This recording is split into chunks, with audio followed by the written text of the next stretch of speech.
കർണാടകയിലെ bulldozer Raj തള്ളിപ്പറയാനാകാത്ത UDF Siddaramaiah സർക്കാർ ആരെയും വഴിയാധാരമാക്കിയില്ലെന്നും നടപടി AICC വിശദീകരിക്കുമെന്നും പ്രതിപക്ഷ നേതാവ് VD സതീശൻ പറഞ്ഞു. UPയിലെ ബുൾഡോസർ രാജ് അല്ല കർണാടകയിലേതെന്നായിരുന്നു മുസ്ലിം ലീഗ് നേതാവ് PK കുഞ്ഞാലിക്കുട്ടിയുടെ ന്യായീകരണം. എന്നാൽ കർണാടകയിൽ സംഭവിച്ചത് നടക്കാൻ പാടില്ലാത്ത കാര്യമാണെന്ന് ലീഗ് സംസ്ഥാന അധ്യക്ഷൻ പാണക്കാട് സാദിഖ് അലി ശിഹാബ് തങ്ങൾ പ്രതികരിച്ചു. കോൺഗ്രസ് BJPക്ക് പഠിക്കുകയാണെന്ന് CPM നേതാക്കൾ കുറ്റപ്പെടുത്തി. കോൺഗ്രസ് ഭരിക്കുന്ന കർണാടകയിലെ ബുൾഡോസർ രാജിൽ സിദ്ധരാമയ്യ സർക്കാരിനെതിരെ രൂക്ഷ വിമർശനം ഉയരുമ്പോഴും നടപടി തള്ളിപ്പറയാനാകാത്ത ഗതികേടിലാണ് UDF. കർണാടക സർക്കാർ ആരെയും വഴിയാധാരമാക്കില്ലെന്ന് പ്രതികരിച്ച പ്രതിപക്ഷ നേതാവ് നടപടി AICC വിശദീകരിക്കുമെന്ന് പറഞ്ഞൊഴിഞ്ഞു. അഖിലേന്ത്യാ കോൺഗ്രസ് കമ്മിറ്റി അവിടുത്തെ സ്റ്റേറ്റ് ഗവൺമെന്റിനോട് കാര്യങ്ങൾ ചോദിച്ചറിയാം. അഖിലേന്ത്യാ കോൺഗ്രസ് കമ്മിറ്റി തന്നെ അതുമായി ബന്ധപ്പെട്ട കാര്യങ്ങൾ വിശദീകരിക്കും. ഒരു കാര്യം മുഖ്യമന്ത്രിയും അവിടുത്തെ ഡെപ്യൂട്ടി മുഖ്യമന്ത്രിയും വ്യക്തമായിട്ടുണ്ട്, ഒരാൾ പോലും അവിടെ വഴിയാധാരമല്ല, അവരെ പ്രൊട്ടക്ട് ചെയ്യുന്നു. അല്പം കടന്നതായിരുന്നു മുസ്ലിം ലീഗ് നേതാവ് PK കുഞ്ഞാലിക്കുട്ടിയുടെ ന്യായീകരണം. എല്ലാ വിഭാഗത്തിൽപ്പെട്ടവരും കുടിയിറക്കപ്പെട്ടിട്ടുണ്ടെന്നും UPയിലെ ബുൾഡോസർ രാജല്ല കർണാടകയിലേതെന്നും കുഞ്ഞാലിക്കുട്ടി. UPയിൽ അവരെ ബുൾഡോസർ വന്ന് ഇടിച്ചിട്ടിട്ട് അങ്ങ് തെരുവിലേക്ക് ഇറക്കി പോയി തെണ്ടിക്കോളാൻ പറയാണ്. കർണാടകയിൽ അതല്ല. ആരാണെങ്കിലും അവരൊക്കെ മനുഷ്യരാണ്.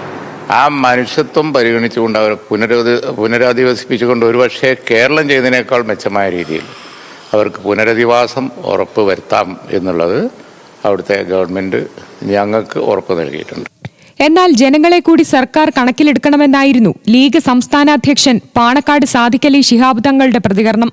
സത്യം പറഞ്ഞാൽ സംഭവിക്കാൻ പാടില്ലാത്തതായിരുന്നു. എല്ലാവർക്കും അതിലെ വിഷമമുണ്ട്. നടപടിയെ അതിരൂക്ഷമായി വിമർശിച്ച് സമസ്ത രംഗത്തെത്തി. വികസനത്തിന്റെ പേരിൽ നിർധനരായ മനുഷ്യരുടെ കിടപ്പാടമില്ലാതാക്കുന്ന നടപടിയോട് സമരസപ്പെടാനാകില്ലെന്ന് ജിഫ്രി മുത്തുക്കോയ തങ്ങൾ വ്യക്തമാക്കി. വികസന കാഴ്ചപ്പാടുകൾക്ക് സമസ്ത ഒരിക്കലും ഇത് നിൽക്കാറില്ലെന്നും വികസനത്തിന്റെ പേരിൽ നിർദ്ധരായ മനുഷ്യരുടെ കിടപ്പാടം ഇല്ലാതെയാക്കുന്ന നടപടിയോട് സമരപ്പെടാനാവില്ലെന്നും സമസ്ത കേരള ജമിയത്തുലമ. കർണാടക സർക്കാരിന്റെ നടപടിക്കെതിരെ സുന്നി AP വിഭാഗവും രംഗത്തെത്തി. സ്ത്രീകളും കുട്ടികളും അടങ്ങുന്ന കുടുംബങ്ങളെ സിദ്ധരാമയ്യയുടെ കോൺഗ്രസ് ഭരണകൂടം വഴിയാധാരമാക്കിയെന്നും മനുഷ്യരുടെ അവകാശങ്ങൾ ലംഘിക്കപ്പെട്ടുവെന്നും സിറാജ് ദിനപത്രത്തിന്റെ മുഖപ്രസംഗത്തിൽ വിമർശിക്കുന്നു.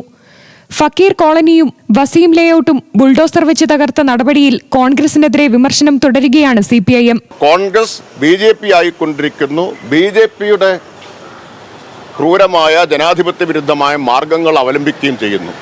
യോഗി ആദിത്യനാഥിന്റെ പ്രതിരൂപമായി എങ്ങനെയാണ് സിദ്ധരാമയ്യക്ക് മാറാൻ കഴിയുക? ഗണഗീതം പാടുന്നതിൽ അഭിമാനിക്കുന്ന DK ശിവകുമാർ നയിക്കുന്ന കോൺഗ്രസ് ആണ് കർണാടകയിലെ കോൺഗ്രസ്. എവിടെ പ്രിയങ്ക ഗാന്ധി? എവിടെ സോണിയാഗാന്ധി?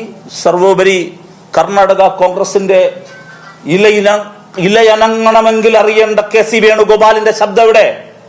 വരും ദിവസങ്ങളിലും ബുൾഡോസർ രാജ് ഉയർത്തി കോൺഗ്രസിനെ രാഷ്ട്രീയമായി കടന്നാക്രമിക്കാനാണ് ഇടത് പാർട്ടികളുടെ തീരുമാനം. വിവാദമായിട്ടും കർണാടക സർക്കാർ നടപടിയിൽ BJP പ്രതികരിച്ചിട്ടില്ല.